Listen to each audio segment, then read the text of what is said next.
जय हिंद मित्रों, मैं आपका स्वागत करता हूं उल्टा चश्मा और सीधी बात के इस चैनल पर। मित्रों, मैं आपका होस्ट के।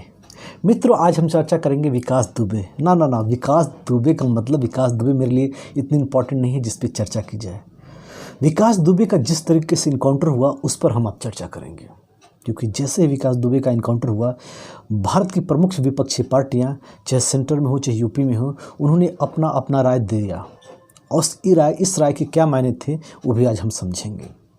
जैसे कि उत्तर प्रदेश के भूतपूर्व मुख्यमंत्री श्री अखिलेश यादव ने कहा कि विकास दुबे की गाड़ी पलटी नहीं, बल्कि यूपी के गवर्नमेंट को पलटने से उसने बचा लिया। मायावती जी ने कहा कि इसकी सीबीआई जांच होनी चाहिए। इसी प्रकार कांग्रेस की महासचिव श्रीमती प्रियंका वाड्रा ने कहा कि इस इनकाउंटर के पीछे जरूर कुछ झोल है। क्या ये लोग गलत बोल रहे हैं? मित्र, मेरी राय में इन सारे लोगों का प्रश्न वाजिब है और सही है। क्यों, ये भी समझ लीजिए।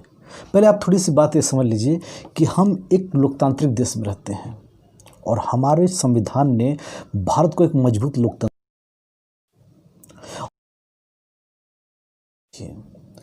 जो भारत का लोकतंत्र है, विधायिका, कार्यपालिका, न्यायपालिका और स्वतंत्र पत्रकारिता पे टिकी हुई है। स्वतंत्र पत्रकारिता तो इस समय समाप्त हो रही है, परंतु अभी 3 स्तंभ हमारे यहाँ मजबूत हैं। परंतु ये स्तंभ जब अपना कार्य छोड़ के दूसरे का कार्य करने लगते हैं, तब लोकतंत्र हमेशा कमज़ोर होता है। हुआ भी यही। आप यह समझिए कि यदि विकास दुबे पकड़ गया था तो होना यह चाहिए था कि उसको न्यायपालिका के सामने प्रस्तुत करते और उसका उचित दंड न्यायपालिका निर्धारित करती। परंतु हुआ क्या, ये भी समझ लीजिए कि 3 तारीख को विकास दुबे ने, जो कि एक दुर्दांत अपराधी कह लीजिए, आतंकवादी कह लीजिए, ज़्यादा उचित है, आतंकवादी ने 8 पुलिसकर्मियों की हत्या कर दी, जिसमें एक सीओ, 3 इंस्पेक्टर रैंक के अधिकारी और बाकी कांस्टेबल थे। हत्या करने के बाद वो फरार हो गया। फरार हुआ यूपी से हरियाणा, हरियाणा से राजस्थान, राजस्थान से दिल्ली, दिल्ली से फिर यूपी, यूपी से फिर एमपी में। 9 तारीख को एमपी के उज्जैन में महाकाल मंदिर में उसने अपने आप को सरेंडर किया एक सिक्योरिटी गार्ड को। उस सिक्योरिटी गार्ड ने उज्जैन के पुलिस को सूचित किया और उज्जैन की पुलिस ने उसको गिरफ्तार किया। समझिएगा बात को पूरी तरीके से। और वो पूरे तरीके से, जो टीवी में दिख रहा था, पूरी तरह से रिलैक्स था। उसने पूरी प्लानिंग के तहत अपने आप को सरेंडर किया। उसके बाद एमपी की पुलिस ने यूपी की पुलिस संपर्क किया और यूपी की पुलिस को रात में उनको हैंडओवर किया। 10 तारीख को सुबह यह कानपुर देहात से 17 किलोमीटर पहले यह बताया गया कि विकास दुबे को जो गाड़ी ला रही थी वो पलट गई और विकास दुबे ने संबंधित अधिकारी की पिस्तौल छीनकर हमला कर दिया। और इस हमले में इनकाउंटर हुआ, जिसमें विकास दुबे को 4 गोली लगी और विकास दुबे मर गया। ये तो पूरी कहानी थी जो पुलिस ने बताई थी। अब देखिए, थ्योरी ये तो उनकी थी। अब मैं बताऊं, विकास दुबे के ऊपर 60 आपराधिक मामले थे, जिसमें से 30 गंभीर अपराध संबंधित थे, जिसमें हत्या जैसे संगीन अपराध भी थे। और ये 1990 से इसने हत्या शुरू की थी। उस वक्त तक न पुलिस को, न न्यायपालिका को, न किसी को भी उसकी कोई परवाह नहीं थी, क्योंकि विकास दुबे के ऊपर खाकी से लेकर खादी का संरक्षण प्राप्त था। फिर क्या हुआ, जो विकास दुबे के पीछे पुलिस पड़ गई। 3 तारीख को रात विकास दुबे ने भयंकर गलती कर दी और पुलिस पर हमला कर दिया, जो कि अब मामला आम नागरिक का नहीं था। अब मामला पुलिस का था, प्रशासन का था, और प्रशासन ने इसको अपनी नाक बना लिया था, अपनी इज्जत बना ली थी। जबकि अभी भी बता दूं कि 3 तारीख को यदि सामान्य नागरिक मारे जाते तो इसका कुछ भी नहीं होने वाला था, फिर से ये एज इट इज़ हो जाता।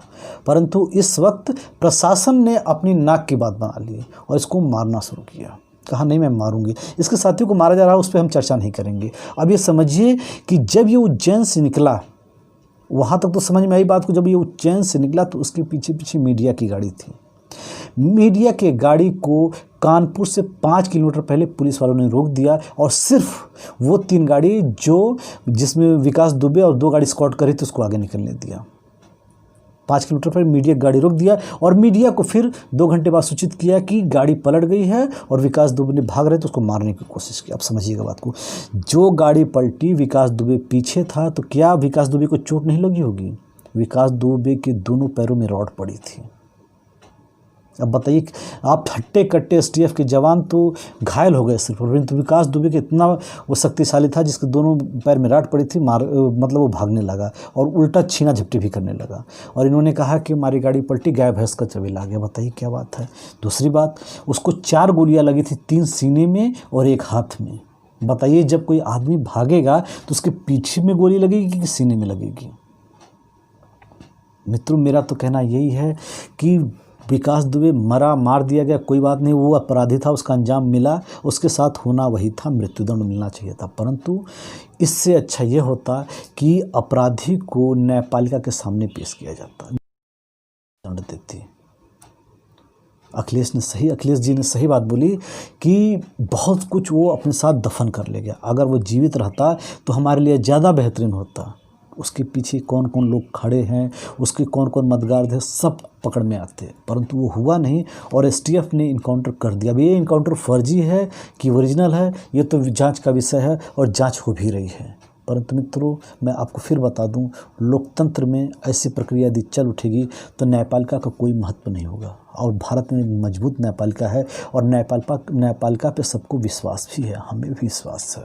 इसलिए प्लीज़ मेरा सारे लोगों से अनुरोध है, अपील है कि प्लीज़ आप लोग कोई भी घटना दुर्घटना हो तो पुलिस को सूचित जरूर करें, परंतु पुलिस द्वारा अवैध कार्रवाई को वाहवाही मत करें, क्योंकि हर काम के लिए भारत में एक प्रॉपर वे रखा हुआ है, एक प्रॉपर चीज़ें हैं जो चीज़ उचित होती हैं।